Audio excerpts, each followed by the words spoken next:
The next day, the ghost was very weak and tired. The terrible excitement of the last 4 weeks was beginning to have its effect. His nerves were completely shattered, and he started at the slightest noise. For 5 days he kept his room, and at last made up his mind to give up the point of the bloodstain on the library floor. If the Otis family did not want it, they clearly did not deserve it. They were evidently people on a low material plane of existence, and quite incapable of appreciating the symbolic value of sensuous phenomena.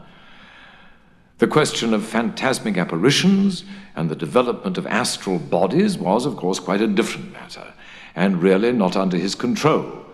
It was his solemn duty to appear in the corridor once a week, and to gibber from the large oriel window on the first and third Wednesday in every month, and he did not see how he could honorably escape from his obligations. It is quite true that his life had been very evil, but upon the other hand, he was most conscientious in all things connected with the supernatural. For the next 3 Saturdays, accordingly, he traversed the corridor as usual between midnight and 3 o'clock, taking every possible precaution against being either heard or seen. He removed his boots, trod as lightly as possible on the old worm-eaten boards, wore a large black velvet cloak, and was careful to use the rising sun lubricator for oiling his chains. I am bound to acknowledge that it was with a good deal of difficulty that he brought himself to adopt this last mode of protection. However, one night, while the family were at dinner, he slipped into Mr. Otis's bedroom and carried off the bottle. He felt a little humiliated at first, but afterwards was sensible enough to see that there was a great deal to be said for the invention, and to a certain degree it served his purpose. Still, in spite of everything, he was not left unmolested. Strings were continually being stretched across the corridor, over which he tripped in the dark, and on one occasion, while dressed for the part of Black Isaac or the huntsman of Hogley Woods, he met with a severe fall through treading on a butter slide, which the twins had constructed from the entrance of the tapestry chamber to the top of the oak staircase. This last insult so enraged him that he resolved to make one final effort to assert his dignity and social position, and determined to visit the insolent young Etonians the next night in his celebrated character of Reckless Rupert, or the Headless Earl. He had not appeared in this disguise for more than 70 years. In fact, not since he had so frightened pretty Lady Barbara Modish by means of it, that she suddenly broke off her engagement with the present Lord Canterville's grandfather and ran away to Gretna Green with handsome Jack Castleton, declaring that nothing in the world would induce her to marry into a family that allowed such a horrible phantom to walk up and down the terrace at twilight. Poor Jack was afterwards shot in a duel by Lord Canterville on Wandsworth Common, and Lady Barbara died of a broken heart at Tunbridge Wells before the year was out. So, in every way, it had been a great success. It was, however, an extremely difficult make-up, if I may use such a theatrical expression, in connection with one of the greatest mysteries of the supernatural, or, to employ a more scientific term, the higher natural world, and it took him fully 3 hours to make his preparations. At last, everything was ready, and he was very pleased with his appearance. The big leather riding boots that went with the dress were just a little too large for him, and he could only find one of the 2 horse pistols, but on the whole he was quite satisfied. And at 1:15 he glided out of the wainscoting and crept down the corridor. On reaching the room occupied by the twins, which I should mention was called the Blue Bedchamber on account of the color of its hangings, he found the door just ajar. Wishing to make an effective entrance, he flung it wide open, when a heavy jug of water fell right down on him, wetting him to the skin and just missing his left shoulder by a couple of inches. At the same moment, he heard stifled shrieks of laughter proceeding from the 4-post bed. The shock to his nervous system was so great that he fled back to his room as hard as he could go, and the next day he was laid up with a severe cold. The only thing that at all consoled him in the whole affair was the fact that he had not brought his head with him, for had he done so, the consequences might have been very serious. He now gave up all hope of ever frightening this rude American family, and contented himself, as a rule, with creeping about the passages in list slippers, with a thick red muffler round his throat for fear of draughts, and a small arquebus in case he should be attacked by the twins.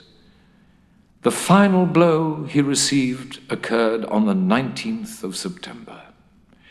He had gone downstairs to the great entrance hall, feeling sure that there, at any rate, he would be quite unmolested, and was amusing himself by making satirical remarks on the large Saroni photographs of the United States minister and his wife, which had now taken the place of the Canterville family pictures.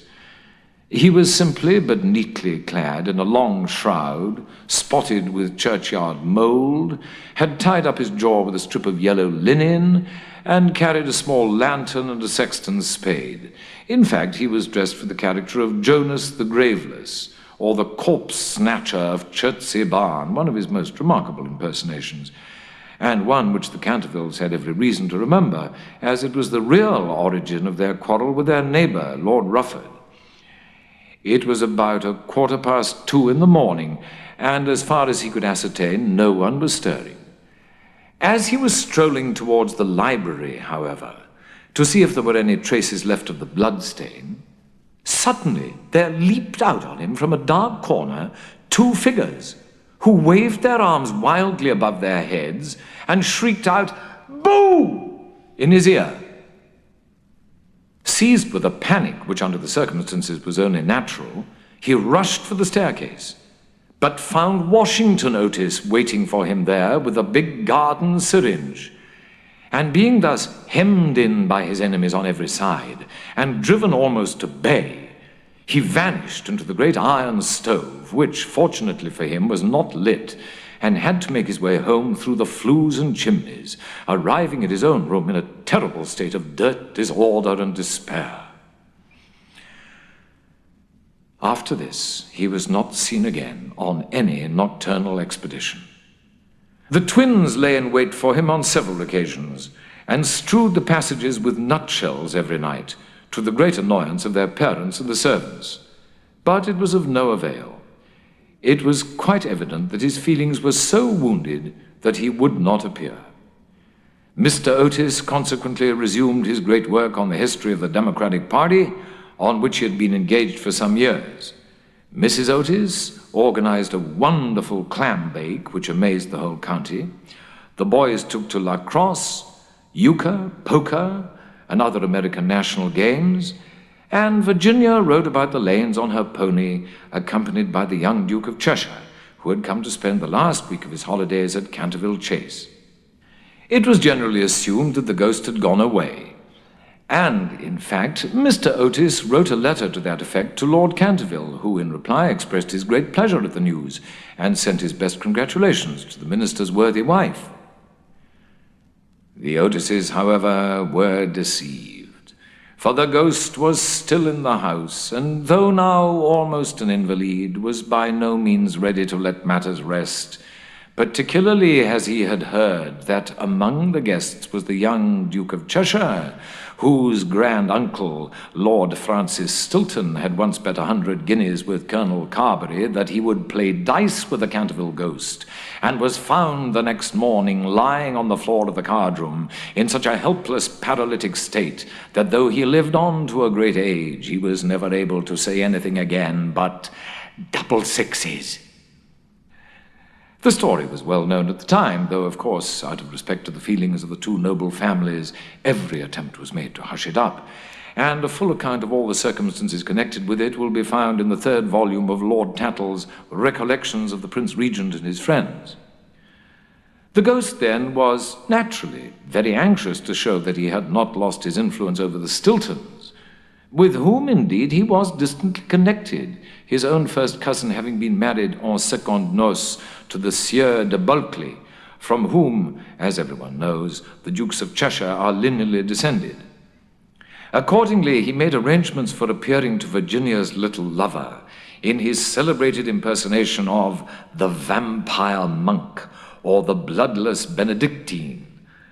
A performance so horrible that when old Lady Startup saw it, which she did on one fatal New Year's Eve in the year 1764, she went off into the most piercing shrieks, which culminated in violent apoplexy and died in 3 days after disinheriting the Catervilles, who were her nearest relations, and leaving all her money to her London apothecary.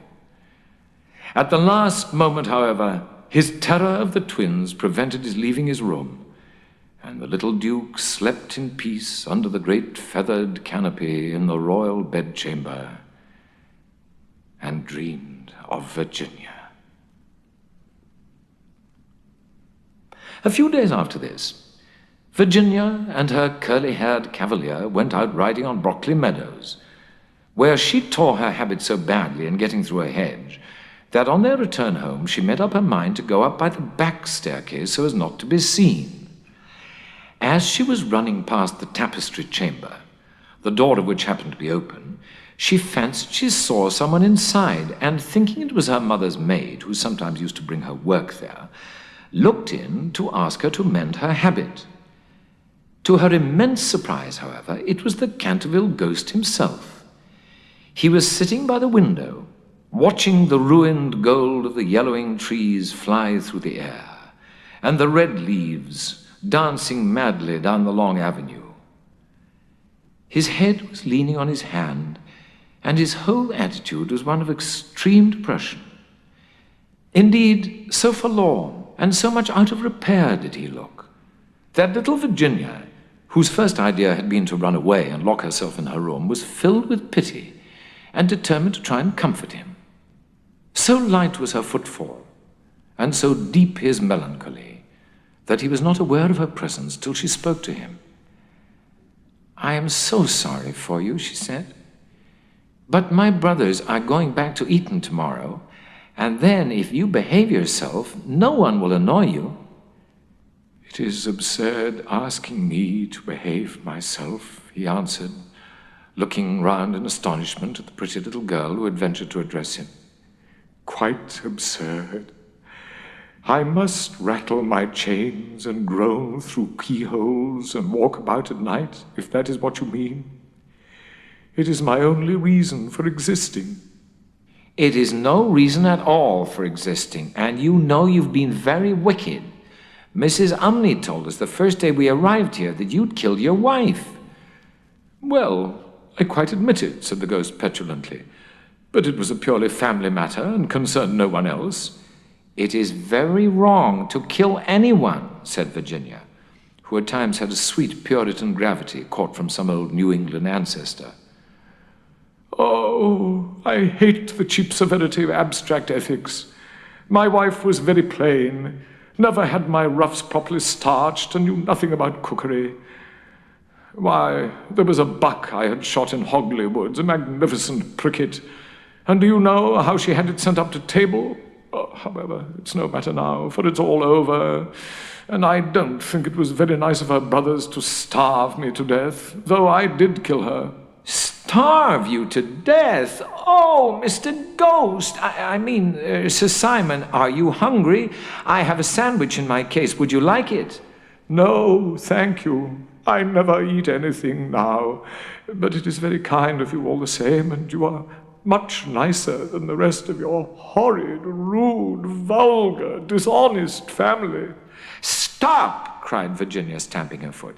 "It is you who are rude and horrid and vulgar. And as for dishonesty, you know you stole the paints out of my box to try and furbish up that ridiculous blood stain in the library. First you took all my reds, including the vermilion, and I couldn't do any more sunsets. Then you took the emerald green and the chrome yellow, and finally I had nothing left but indigo and Chinese white, and could only do moonlight scenes, which are always depressing to look at and not at all easy to paint. I never told on you, though I was very much annoyed. And it is most ridiculous, the whole thing, for whoever heard of emerald green blood?" "Well, really," said the ghost rather meekly, "what was I to do? It is a very difficult thing to get real blood nowadays. And as your brother began it all with his Paragon detergent, I certainly saw no reason why I should not have your paints. As for color, that is always a matter of taste. The Cantervilles have blue blood, for instance, the very bluest in England. But I know you Americans don't care for things of this kind. You know nothing about it, and the best thing you can do is emigrate and improve your mind. My father will be only too happy to give you a free passage, and though there is a heavy duty on spirits of every kind, there will be no difficulty about the custom house, as the officers are all Democrats. Once in New York, you are sure to be a great success.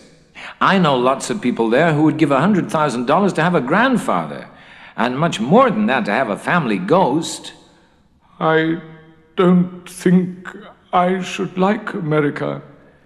Oh, I suppose because we have no ruins and no curiosities, said Virginia satirically.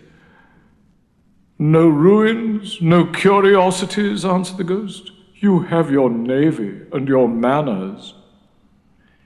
Good evening. I will go and ask Papa to get the twins an extra week's holiday. No, please don't go, Miss Virginia, I cried. I'm so lonely and so unhappy, and I really don't know what to do. I want to go to sleep, and I cannot. That's quite absurd. You've merely to go to bed and blow out the candle. It's very difficult sometimes to keep awake, especially at church, but there's no difficulty at all about sleeping.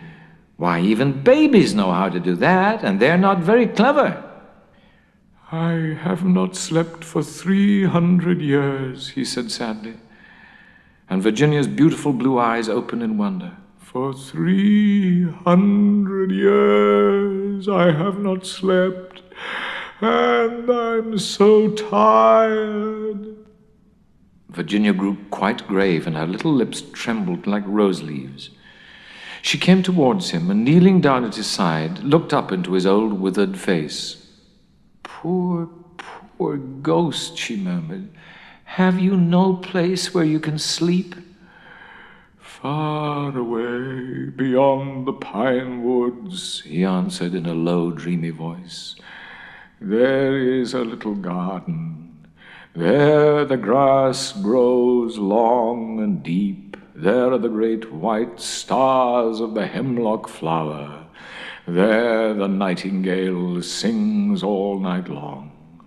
All night long he sings, and the cold crystal moon looks down, and the yew tree spreads out its giant arms over the sleepers. Virginia's eyes grew dim with tears, and she hid her face in her hands. You mean the Garden of Death? She whispered. Yes, death. Death must be so beautiful. To lie in the soft brown earth with the grasses waving above one's head and listen to silence.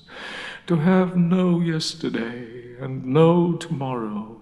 To forget time, to forgive life, to be at peace. You can help me. You can open for me the portals of death's house, for love is always with you, and love is stronger than death is. Virginia trembled. A cold shudder ran through her, and for a few moments there was silence. She felt as if she was in a terrible dream. Then the ghost spoke again, and his voice sounded like the sighing of the wind. Have you ever read the old prophecy on the library window? Oh, often, cried the little girl, looking up. I know it quite well. It's painted in curious black letters, and it's difficult to read. There are only 6 lines.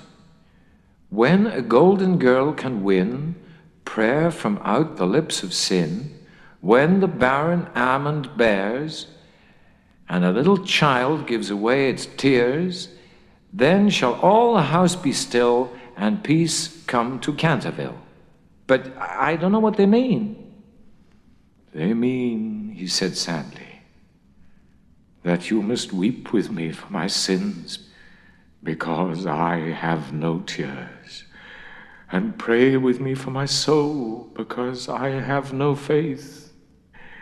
And then, if you have always been sweet and good and gentle, the angel of death will have mercy on me. You will see fearful shapes in darkness, and wicked voices will whisper in your ear, but they will not harm you, for against the purity of a little child the powers of hell cannot prevail." Virginia made no answer, and the ghost wrung his hands in wild despair as he looked down at her bowed golden head. Suddenly she stood up, very pale and with a strange light in her eyes. "I am not afraid," she said firmly, "and I will ask the angel to have mercy on you." He rose from his seat with a faint cry of joy, and taking her hand, bent over it with old-fashioned grace and kissed it. His fingers were as cold as ice, and his lips burned like fire. But Virginia did not falter as he led her across the dusky room. On the faded green tapestry were broidered little huntsmen. They blew their tasseled horns, and with their tiny hands waved to her to go back. "Go back, little Virginia," they cried. "Go back!" But the ghost clutched her hand more tightly, and she shut her eyes against them. Horrible animals with lizard tails and goggle eyes blinked at her from the carven chimney-piece and murmured, "Beware, little Virginia, beware. We may never see you again." But the ghost glided on more swiftly, and Virginia did not listen. When they reached the end of the room, he stopped and muttered some words she could not understand. She opened her eyes and saw the wall slowly fading away like a mist, and a great black cavern in front of her. A bitter cold wind swept round them, and she felt something pulling at her dress. "Quick, quick!" cried the ghost, "or it'll be too late!" And in a moment the wainscoting had closed behind them, and the tapestry chamber was empty.